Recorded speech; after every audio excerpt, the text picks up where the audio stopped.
my friends are simps. On the 4th of October, I will be playing at the Rum Shack in Glasgow as part of the Attack Release Mini Festival. You can and definitely should come down to that, though it would be even better if you bought tickets in advance, so the link to do just that is in the description. Now, I have played countless gigs over the years, both solo and as part of different bands. However, one thing has remained consistent, and that is my complete failure to prepare adequately. My first band was infamous for things going wrong on stage, to the point where we actually became pretty good at just soldiering on, irrespective of what chaos might be unfolding around or between us. This might include the drummer's stool collapsing mid-song in Sheffield, my amp literally blown up on stage in Scarborough, or the bassist routinely turning up to gigs without a bass. Thankfully, things are a bit more straightforward when it comes to performing electronic music, or at least they should be in theory, but there are still plenty of potential pitfalls, and somehow I consistently manage to fall into all of them. So, without any further ado, I would like to share with you some of the best ways I have discovered to properly fuck up a gig through hard-earned experience. Number 1, overcomplicate your setup. Back when I played guitar, my pedal board was always just one stomp away from total disintegration. Some loose connection would kill the signal and I'd spend half the gig rooting about on the floor trying to find out which cable was the culprit. You would think the experience would have taught me that simpler is better. However, obviously not.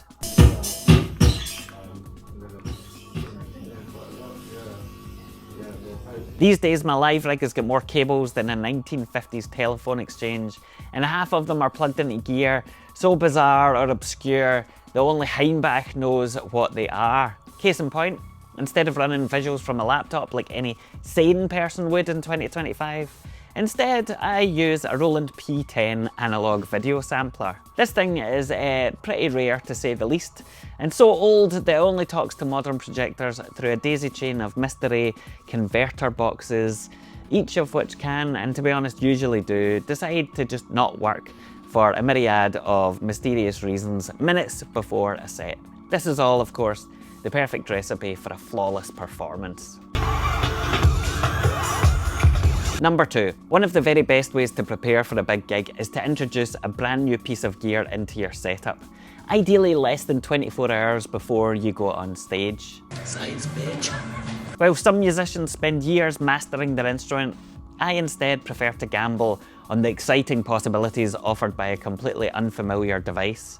One that I've barely taken out of the box, let alone switched on. Now you might think that I'm joking here because surely no idiot would ever actually do this, but I have, several times, and let's face it, I probably will again. I thought it'd be a good idea to add a new bit of hardware the night before the gig. Number 3, the ideal time to plan out your set list isn't weeks in advance. It's on the bus on the way to the venue. Ideally scrawled on the back of a greasy pizza box with a half-broken biro pen that only writes in red ink. The type that is perfectly visible just until the house lights go down, at which point it may as well be written in lemon juice. You could spend months carefully sculpting a set that rises and falls, building tension and leading your audience on a finely tuned emotional journey. But that's for amateurs. Real artists don't overthink things like this. They do what feels right, because winging it is just jazz for people who can't play jazz. Number 4, proper live shows demand energy, or at least they do when I perform, and my carefully honed pre-gig ritual is to inhale the heaviest possible meal that I can minutes before going on stage.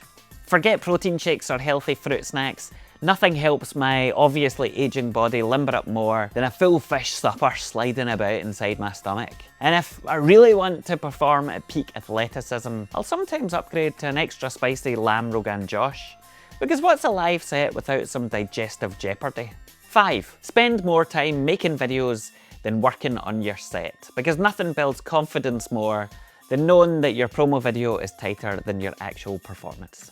Now I realise that this might all sound like I don't take playing live seriously, and honestly, that's only kind of half true. The whole reason that I started this channel in the first place was because everyone else on YouTube seemed so desperate to look like an expert, when in reality, nobody knows what the fuck they're doing. Of course, we all want to perform well, But this electronic scene we're a part of is also messy and ridiculous, and that's exactly what I love about it. The more honest we are about that, the better. So if you happen to be in Glasgow on the 4th of October, grab a ticket and come along. I can't promise that I'll be prepared, but I can promise that it'll be fun, and I know other people will probably be much more prepared and on point than I am, so I don't want to tar them with any brush. Just buy a ticket and come.